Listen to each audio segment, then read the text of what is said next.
Germany is a country whose language, culture, and history has been an academic focal point for me in the last 5 years.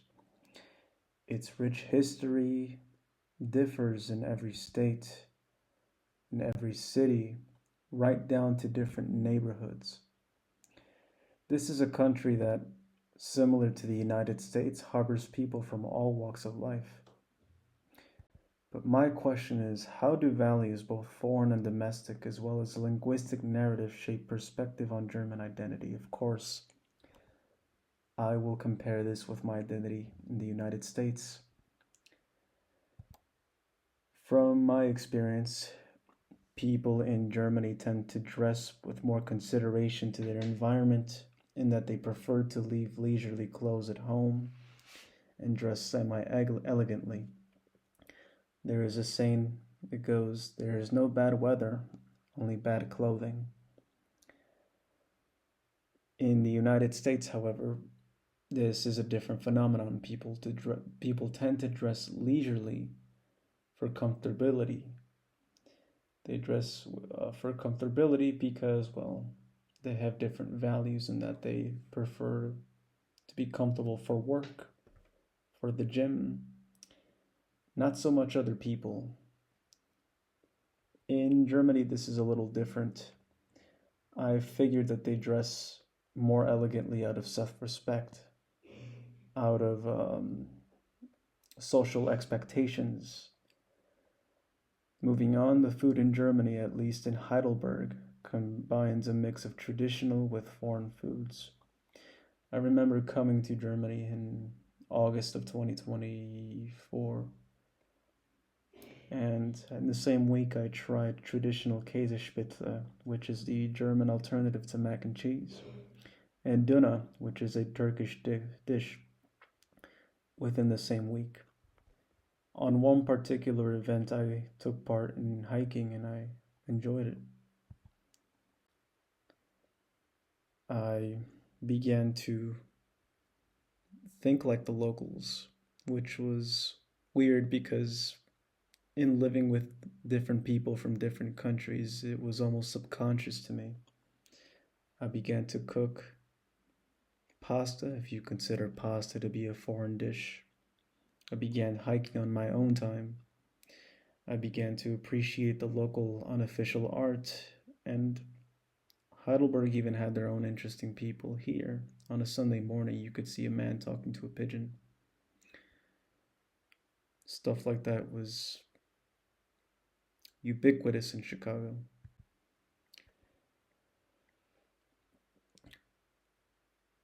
Of course, this is thanks to the state-of-the-art public transportation, access to WGs, which is German for public housing, as well as other resources.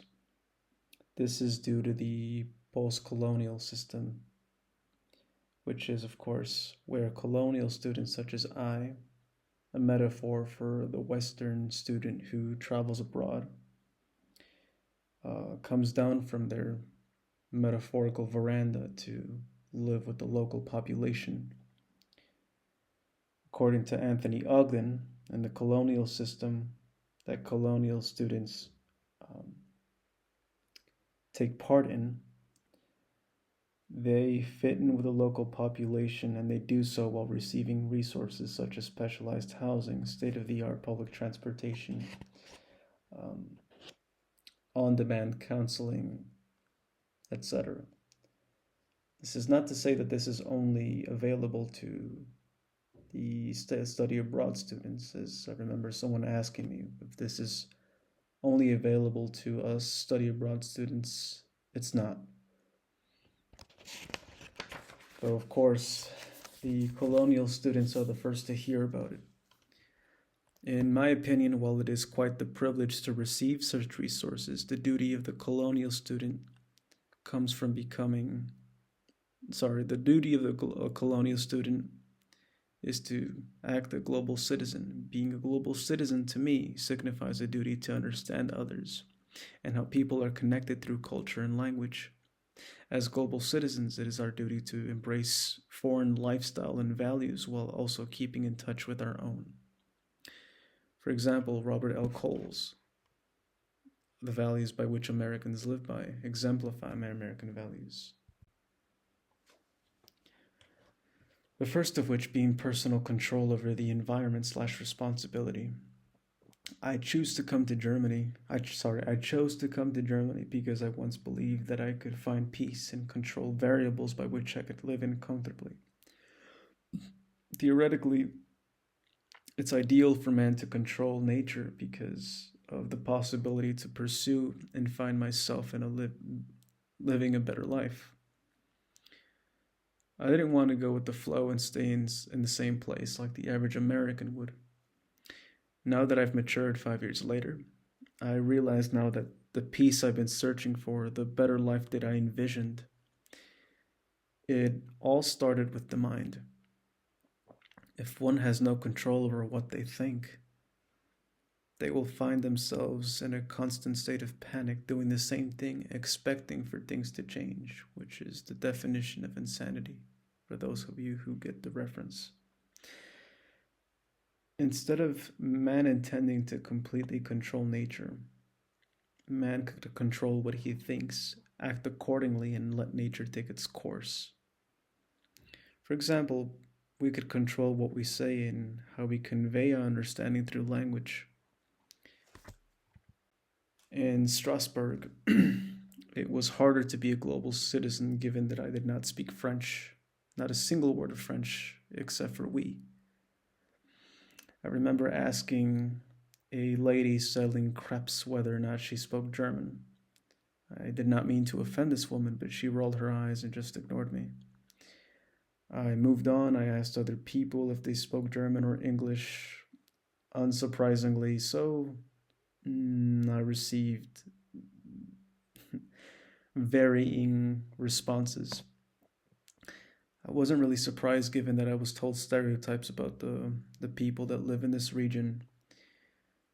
For example, that they were rude or that they did not like other people who did not speak French, which is, in my opinion, just stuff that happens. This is nature that I can't control. Nonetheless, everyone else was pretty understanding and nice. In Saxony, it was easier to understand my former host family due to my mid-level German. I was told about stereotypes regarding people in Saxony and that they speak a quote-unquote backwards accent / dialect. This was unfortunately reinforced due to the fact that even then 5 years later, I still couldn't understand about 50% of the things they were saying, which was a step up from back then at least. Even if I felt pulled up short, like how Kurdiman would say, I believed that I could completely understand my host family by pushing forward and trying to come to a consensus, which we did. We agreed to speak standard High German instead of Saxonian, and, well, it worked out after all. In comparison to how I lived in the US, there was never any linguistic barrier that was too huge for me. I'm someone who speaks English, Spanish, and some German. Of course, English and Spanish are the two most commonly spoken languages in the US. And it was because of this that I was able to convey my own understanding, and people were able to do the same for me. That makes sense. Well, this concludes my presentation / documentary. I believe that language and values go hand in hand. Without language, values aren't transmitted. And without values, language might as well be out of the equation. Until next time. Tschüss.